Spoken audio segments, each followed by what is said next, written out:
2011 Nissan Murano. Going to do the driver's side half shaft, CV shaft, constant velocity shaft.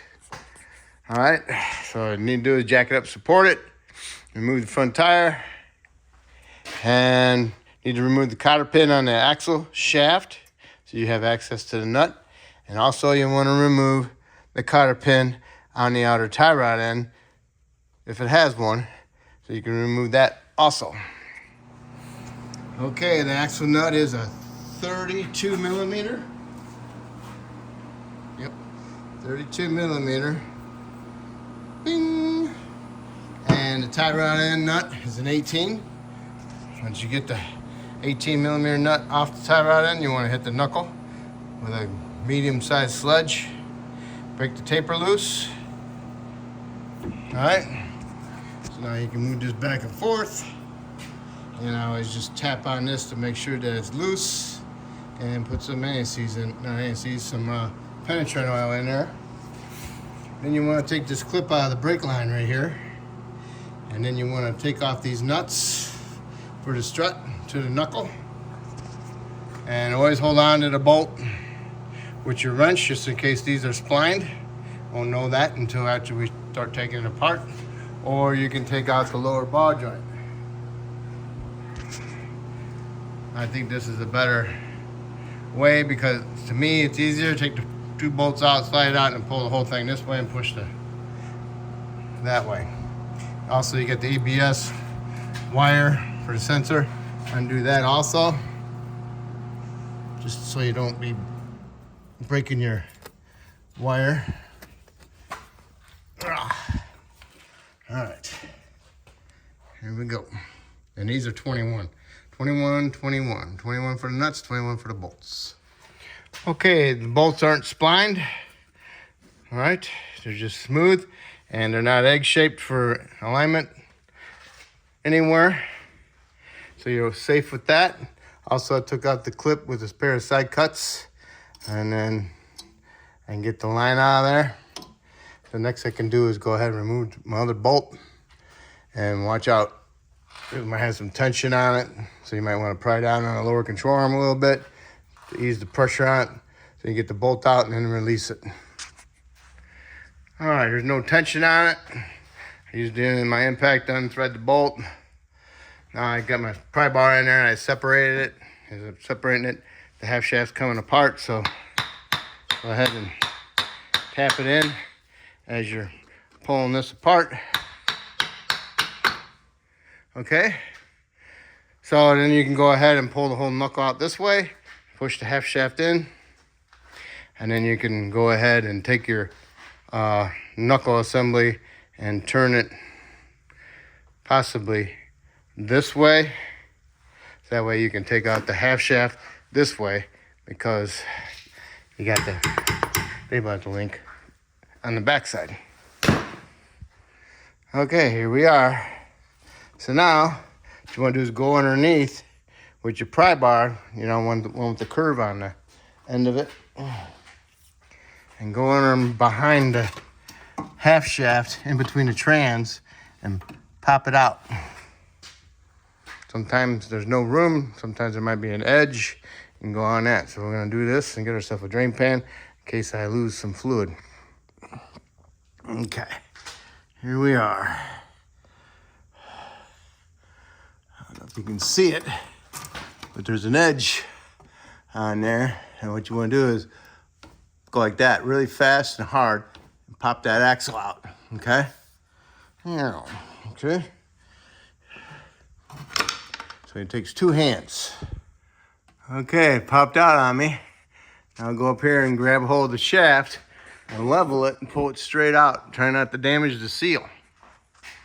And then get your new shaft, match it up, put a little bit of lube on the shaft where the seal goes, and put the new shaft in and get it started into the splines. And then, you know, do it like a slide hammer with the joint. Boom, you know, hopefully it'll pop in. Otherwise you have to hold it straight, get a piece of wood, put it on the end of it, and hit it with your mini sledge. Looking pretty close. Only thing I see difference is this looks a little bit longer, maybe a 1/4 inch. All right, so put some lube right around in here, and then get that baby lined up and then stick it in there, and hopefully it gets in them splines and pops in easy for you. Okay, you got it lined up, the splines in there, and you try popping it in, you know, moving the shaft back and forth. If it doesn't pop in, go ahead and pull it out and turn it another notch. That way, because it replaces that C-clip inside there, and it'll eventually go in. All right, I got mine in there. Now I'm gonna do is lower the car back down, put some ASCs on my splines here, and on my threads a little bit, get it stuck in there, and then line up my knuckle into my strut and put my bolts in there. Okay, I lined up my shaft into my hub bearing, turned it a little bit, the splines lined up. Now I can push my shaft into my hub bearing, push my whole knuckle into the strut. I don't have it all the way in there yet, but I'm getting close. Got me a screwdriver, so when I do get it sort of lined up, I can stick the screwdriver in there, and then I can realign it with the screwdriver and put one of my bolts on. Okay, I got one of my bolts lined up, put a little bit of ANSIs on there, and if you notice, they got some red Loctite on the threads. So just go ahead and push your bolt all the way through. Same thing with the bottom one, get that one lined up, push it through, and then put some Loctite on your threads, and then put your nut on there, and then you want to torque them. Time to torque those are 104 foot-pounds, okay? And when you go ahead and put your axle nut on, snug that up. Go ahead and put your tie rod in on, put the nut on there, snug that up, torque that to 45 foot-pounds, put your cotter pin back in. Next, we need is a flat blade screwdriver and your torque wrench.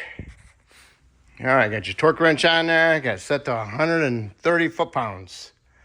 Put your flat blade screwdriver inside the rotor. So that will stick it in here, go inside there, and that'll keep the rotor from spinning. So that way you can torque it, okay? So now we got it torqued. Put our cotter pin back in. Okay, cotter pin's in, tight, tight, tight, tight. Got your clip in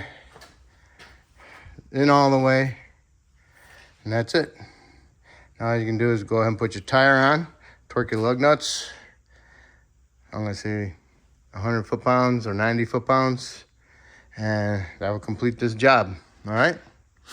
I'm gonna do the other side one next, so stay tuned for that one. All right, so hopefully I helped you out with this half shaft, and hopefully you can help me out by subscribing to me, and I hope it all went good for you, and thank you. Okay, lug nut torque, 80 foot-pounds, okay? 80 foot-pounds. All right, one of the reasons why I replaced this axle shaft is because the guy is looking for to fix a vibration. It's actually a big vibration at 40 miles an hour, and you accelerate. The whole front end shakes up and down. Not the front end, but the whole driveline shakes up and down. You can feel it. You know, so I replaced the left front and I replaced the right front, okay? So now I'm gonna take it for a ride and see if it fixed it, all right? But while I'm doing this job, even when I drove it, the struts were real bouncy and the rear shocks are real bouncy. Control arm bushings are shot, the vertical ones, and also the trans mount on the left side by the wheel well, half broken. The rest of the mounts didn't seem to be, they had cracks, but they weren't broken. Okay, so we'll see if it fixed it.